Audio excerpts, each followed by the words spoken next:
దానికి ఏదైనా ఒక నూతన తాగునీటి పథకాన్ని 10 ఏళ్లలో వీళ్ళు మొదలు పెట్టినరా, పూర్తి చేసిండ్రా? మీరు ఒక్కసారి చెప్పండి. ఈరోజు కృష్ణానది జలాల నాడు చంద్రబాబు నాయుడు గారు మొదలు పెడితే phase 1, phase 2, phase 3 Congress party చేసింది.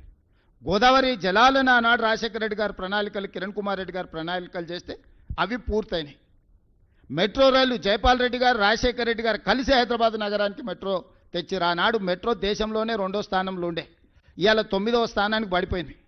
10 సంవత్సరాల మెట్రోను 1 కిలోమీటర్ అయినా విస్తరించిండ్రా?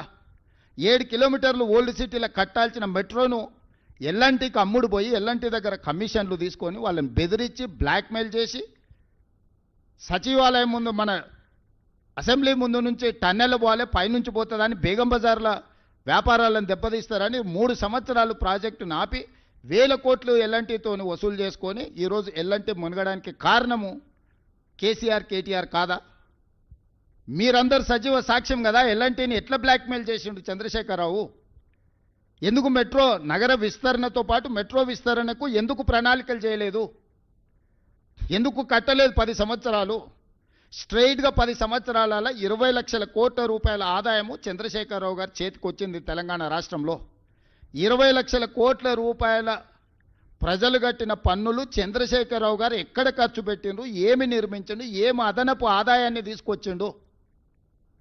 మా 10 సంవత్సరాలు మేము నికార్స్గా ఈరోజు నేను చెప్తున్నా, ప్రతి ఒక్కటి మిమ్మల్ని నేను తీసుకెళ్ళి చూపిస్తాను. అంతర్జాతీయ ఎయిర్పోర్ట్ కానీ, ఔటర్ రింగ్ రోడ్ కానీ, హైటెక్ సిటీ చుట్టూతో వచ్చిన ఐటీ కంపెనీలు కానీ, ఎడ్యుకేషనల్ ఇన్స్టిట్యూట్స్ కానీ,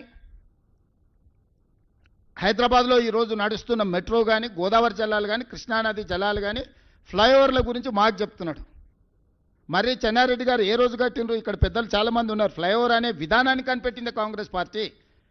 బేగంపేటలో కానీ లేకపోతే తార్నాకలో కానీ ఫ్లైఓవర్లు ఎప్పుడు కట్టిండ్రు?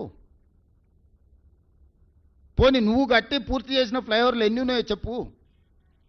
మేము కట్టిన ఔటర్ రింగ్ రోడ్డును పల్లి బఠానీలకు అమ్మేసుకొని పారిపోయినావు నువ్వు. పొయ్యే ముందల క్లోజింగ్ సేల్స్ కింద లక్షల కోట్ల విలువైన ఔటర్ రింగ్ రోడ్డుని 7,500 కోట్లకు అమ్మేసింది. అందుకే ఈరోజు ఆ 10 సంవత్సరాల పరిపాలన మేమున్నప్పుడు, బీజేపీ బీఆర్ఎస్ ఉన్న 10 సంవత్సరాల పరిపాలన అంచనా వేసి రేపటి 10 సంవత్సరాల కోసం నేను కొత్త ప్రణాళికలు రచిస్తున్నా. తెలంగాణ రైజింగ్ 2047 అనే ఒక పాలసీ విజన్ డాక్యుమెంట్ని ఈరోజు మేము తీసుకొస్తున్నాము. 2047కి స్వతంత్రం వచ్చి 100 సంవత్సరాలు పూర్తి చేసుకోబోతున్నాం. రాబోయే 100 సంవత్సరాల కోసం ఎలాంటి భవిష్యత్ ప్రణాళికలు ఉండాలో మేము ఒక విజన్ డాక్యుమెంట్ ప్లాన్ చేస్తున్నాం. ఈరోజు మెట్రో విస్తరణకు 43,000 కోట్ల రూపాయల ప్రణాళికలతో కేంద్ర ప్రభుత్వానికి మేము ఇచ్చినాం. బ్యాడ్ బ్రదర్స్ ఇద్దరు కలిసి అడ్డుకుంటున్నారు, కిషన్ రెడ్డి, కేటీఆర్ కలిసి. ఆనాడు హైదరాబాద్ నగర అభివృద్ధి కోసం కొట్లాడిన వాళ్ళని హైదరాబాద్ బ్రదర్స్ అనేటోళ్ళు, శశిధర్ రెడ్డిని మరి జనార్దన్ రెడ్డిని. హైదరాబాద్కి తాగునీళ్ళు కానీ, హైదరాబాద్ నగర విస్తరణ కోసం కానీ, హైదరాబాద్లో ఉండే పేదవాళ్ళ కోసం